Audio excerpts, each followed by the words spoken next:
Diğer ortaokullarda Türkçe, matematik, fen bilimleri, sosyal bilimler gibi dersler varken İmam Hatip ortaokullarında bu derslerin tamamı artı bir de Arapça, Kur'an-ı Kerim ve Peygamber Efendimizin hayatı, Siyer-i Nebi dersleri verilmekte. Yani diğer ortaokullarımızda nasıl ki Türkçe, fen bilgisi, matematik, sosyal bilimler, görsel sanatlar, resim, müzik vesaire, beden eğitimi bunlar nasıl varsa bunların aynısı ve aynı ders saati kadar İmam Hatiplerde de bu dersler olmakla beraber ayrıca Kur'an-ı Kerim, 2 saat Kur'an-ı Kerim, 2 saat Arapça ve 2 saatte Peygamber Efendimiz hayatı, Siyer-i Nebi dersleri bulunmaktadır. Dolayısıyla yani akademik dersler bakımından diğer ortaokullardan hiçbir farkı olmadığı gibi elhamdülillah yani çocuklarımızın milli ve manevi değerleri kazanması açısından da işte Kur'an-ı Kerim, ondan sonra Arapça ve Siyer-i Nebi derslerimiz bulunmaktadır. Ağaç yaşken eğilir diye bir atalarımızın çok güzel bir sözü vardır. Dolayısıyla insan hayatının şekillenmesinde ortaokul dönemi çok önemli bir dönemdir. Bu dönemde çocukların zihinleri temiz ve boştur. Biz istiyoruz ki iyi bir insan yetişsin. Yani iyi bir insan yetiştirme derdindeyiz biz aslında. Yoksa başka okullara gidip oradan yetişip doktor, mühendis, hakim, savcı vesaire mesleklere de sahip olabilir ama yani bunların yanında, o mesleklerin yanında öncelikle hedefimiz insanlığa, memleketine, yurduna, dinimize hizmet eden insanlar yetişsin. Bütün amacımız, gayretimiz bu. Artı bizim İmam Hatip ortaokulların sayısı elhamdülillah 2002'de Türkiye'de İmam Hatiplerde okuyan öğrenci sayısı 60 binken şu anda 1,5 milyon civarında öğrencimiz İmam Hatiplerde okul okumakta. İnşallah bu artarak devam eder.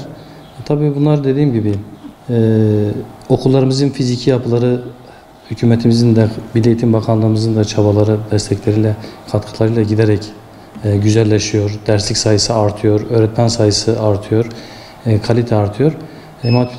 Okullarımızın fiziki yapıları iyi, sosyal aktiviteleri daha fazla. Mesela biz kendi okulumuzda ortaokulu öğrencilerimizle ilgili sosyal, sportif, kültürel faaliyetler yapıyoruz.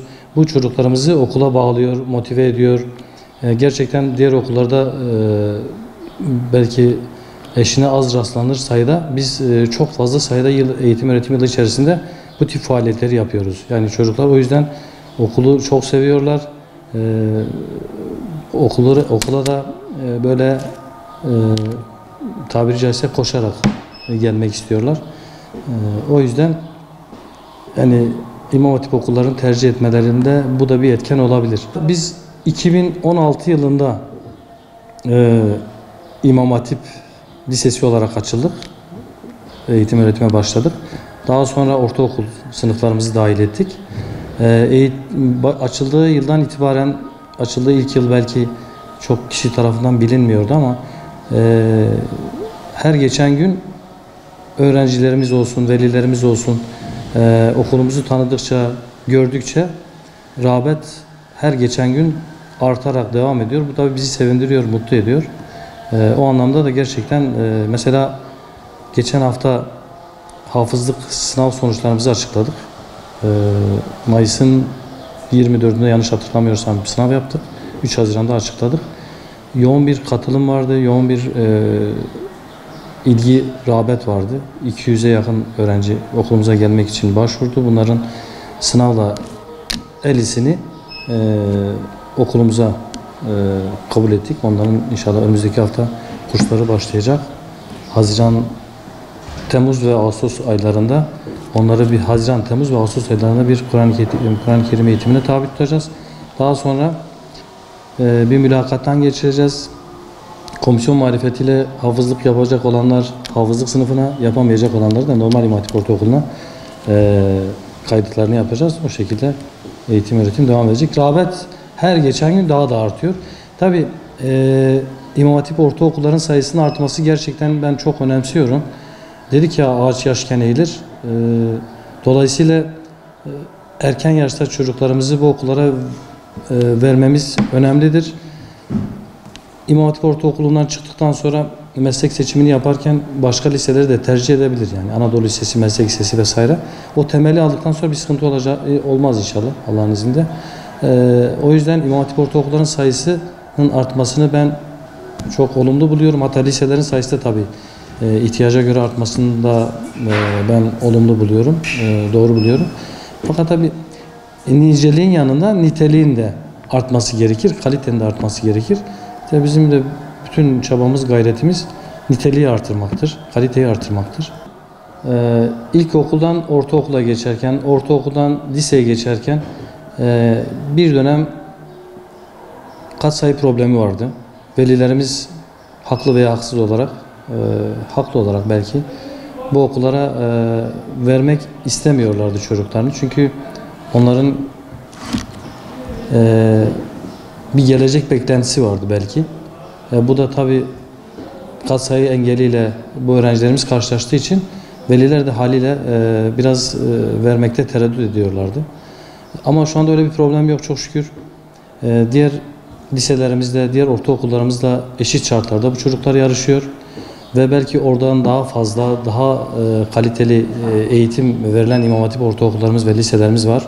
Kesinlikle ilkokuldan ortaokula geçerken, ortaokuldan liseye geçerken bütün velilerimize çocuklarını gönül rahatlığıyla İmam Hatip okullarına yazdırmalarını tavsiye ediyorum. Yani şu anda herhangi bir sıkıntı yok. Yani o yüzden gönül rahatlığıyla çocuklarını bu okullara kaydettirebilirler. Şimdi dediğim gibi yani sonuçta bu okullar bir de hem fenli eğitimi verdiği gibi dini ilimleri de çocuklarımıza vermiş oluyoruz. Tabii çocuklarımızın dinimizin emrettiği şekilde atalarımızdan gelen değerlerimizi muhafaza etmek, korumak, yaşatmak, bir ümmet bilinci oluşturmak, bunlar çok önemli. Bunlar da diğer okullarda olmuyor demiyoruz. Diğer okullarda da tabii ki var.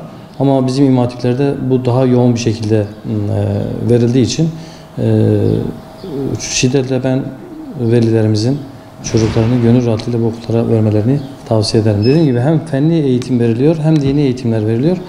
Zaten bir insanın olgunlaşması, kemale ermesi de bence bu iki eğitimin aynı anda verilmesiyle olur. Birini eksik bırakırsak doğru olmaz. Sadece dini eğitim vererek fenli ilimlerden yoksun bırakırsak yine dünyanın gerçekleriyle paralel olmaz. Öyle bir insan modeli yetiştirmek de doğru değil ama hem sadece fenli verip dini eğitimlerden de mahrum bırakmak, manevi eğitimden de mahrum bırakmak yine bence yine bu da bir ayağı sakat insan modeli yetişmiş olur. Dolayısıyla bu ikisinin bir araya gelmesiyle inşallah daha kaliteli bir insan yetişmiş olur diye düşünüyorum. Günümüzde gerçekten gençlerde bir yozlaşma söz konusu. Yani tabii bu internet bağımlılığı, bu televizyon dizilerinin öğrencilerimiz, çocuklarımız üzerinde bıraktıkları olumsuz etkiler. Bunlar bizim gençliğimizi maalesef biraz kendi değerlerinden biraz uzaklaştırmış gibi görünüyor, yozlaştırıyor. Bu bütün okulların genel bir problemidir. Hatta İmam Hatiplerin de belki genel bir problemidir.